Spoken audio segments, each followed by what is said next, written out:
ஆகவே இங்க அரிமத்தியா ஊரானாகிய யோசேப்பு அவன் கர்த்தருக்கு என்ன செய்கிறான்? சீஷனாகவும் இருக்கிறான், ஐஸ்வர்யவானாகவும் என்ன செய்கிறான்? இருக்கிறான் என்பதை குறித்து இங்கே நாம் பார்க்கிறோம். அது மாத்திரமல்ல, இந்த யோசேப்பு என்ன செய்தானாம்? இயேசுவின் சரீரத்தை வாங்கி கொண்டு போய் அங்கே அடக்கம் பண்ணினானாம். யார? இயேசுவின் சரீரத்தை எடுத்துக்கொண்டு போய் என்ன செய்தானாம்? அடக்கம் பண்ணினானாம். இதை குறித்து மார்க் எழுதின சுவிசேஷத்திலே நாம் வாசிக்கிறோம். மார்க் 15ஆம் அதிகாரத்திலே பாருங்க, 43ஆம் வசனத்திலே நாம் வாசிக்கிறோம். கனம் பொருந்திய ஆலோசனைக்காரனும் அரிமத்தியா ஊரானும் தேவனுடைய ராஜ்யம் வர காத்திருந்தவனும் ஆகிய யோசேப்பு துணிந்து போய் என்ன செய்து? துணிந்து போய் இயேசுவின் சரீரத்தை கேட்டான். சாதாரண மனுஷன் பிலாத்தோடைய அரமனை வாசல்ல கால வைக்க முடியாது. பிலாத்து அந்த தேசத்தினுடைய அதிபதி. சாதாரண ஆட்கள் உள்ள விட மாட்டாங்க, தூக்கி வெளியே போட்டுருவான். அப்பாயின்மெண்ட் வாங்கணும், அதுக்குன்னு சில அந்தஸ்துகளா இருந்தது. உள்ள நுழையணும், அவர்கிட்ட பேசணும்னா.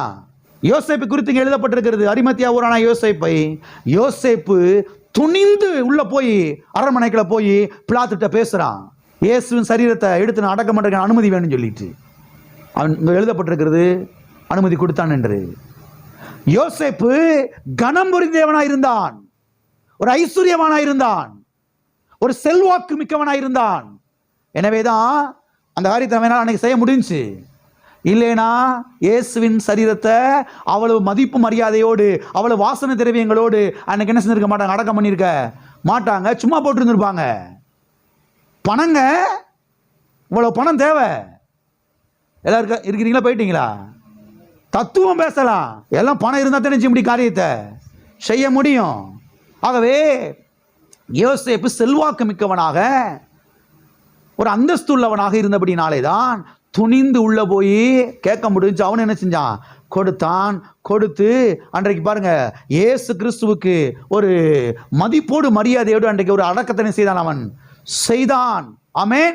ஆகவே யோசேப்பு கனம் பொருந்தியவனாய் இருந்தபடினாலே, அவன் ஆலோசனைக்காரனாய் இருந்தபடினாலே, அவன் ஐஸ்வர்யவானாய் இருந்தபடினாலே தான், அவன் செல்வாக்கு மிக்கவனாய் இருந்தபடினாலே தான் துணிந்து போய் இயேசுவின் சரீரத்தை அவன் கேட்டான்.